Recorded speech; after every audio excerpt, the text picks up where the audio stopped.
Special Projects Coordinator at the Eliot School of Fine and Applied Arts. And so I'm just going to take a little bit of time today to talk to you about finding your passion in the fiber arts. A couple years ago, I took this journey of leaving my 9-to-5 job for a very prominent nonprofit organization to follow my passion in the fiber arts.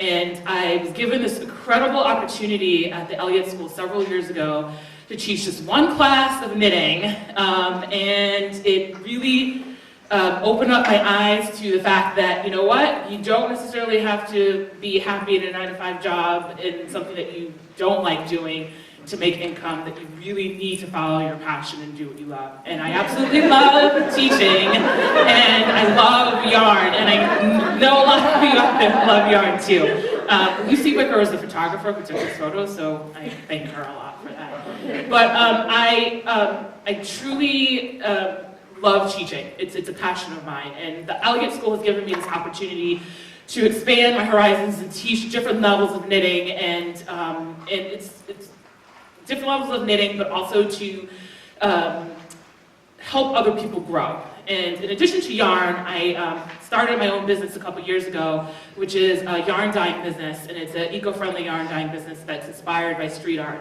And I have to actually give a shout out to Lucy Lee, who I wouldn't have learned to dye yarn had I not taken a workshop with her at Mind's Eye. And so, you know, she actually fueled this kind of energy of creativity in my work, but my passion has also been street art. I think street art is not only amazing, but it's empowering, it's a lot of activism. So what I do with my work is I like to go around to different places and take photos of murals, different street art. I go home to my studio and I kind of sit down and look at the different colors that are there, and I take those colors and I combine them into the yarns. And you blend and you can create these amazing, amazing colors that are one of a kind.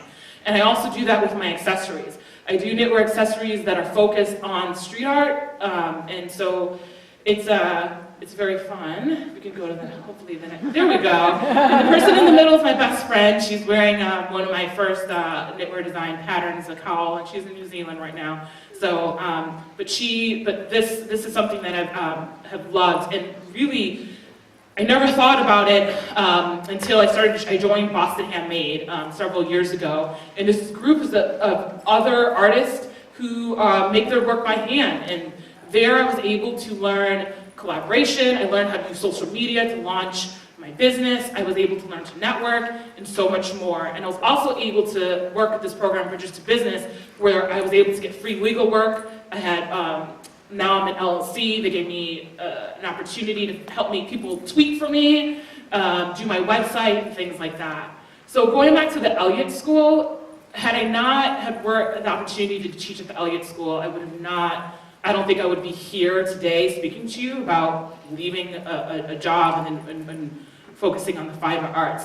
But I am also the Fiber Arts Department Liaison. So I work in seeking new teachers in the Fiber Arts Department, coming up with creative classes, and supporting the director of the school in multiple different ways to build and grow our department. We offer several classes in the fiber arts. It's not just about knitting and sewing and crochet, but upholstery is probably one of our popular classes. I think there's like a year or 2-year waiting list for upholstery classes. It takes a long time.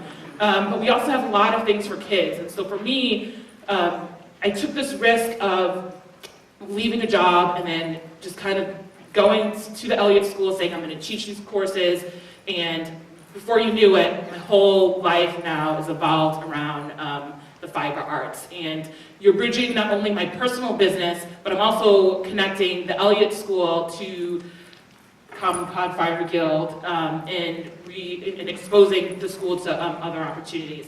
So I guess my final thoughts is that, you know, if you're in a position where you absolutely love knitting and you're loving doing what you're doing in that, I think it's really important to network. I think it's also important to take some risk. And then there are opportunities out there. If you ever thought about designing, you know, don't limit yourself to saying that I can't do this or coulda, woulda, shoulda, because it doesn't get you to your end result.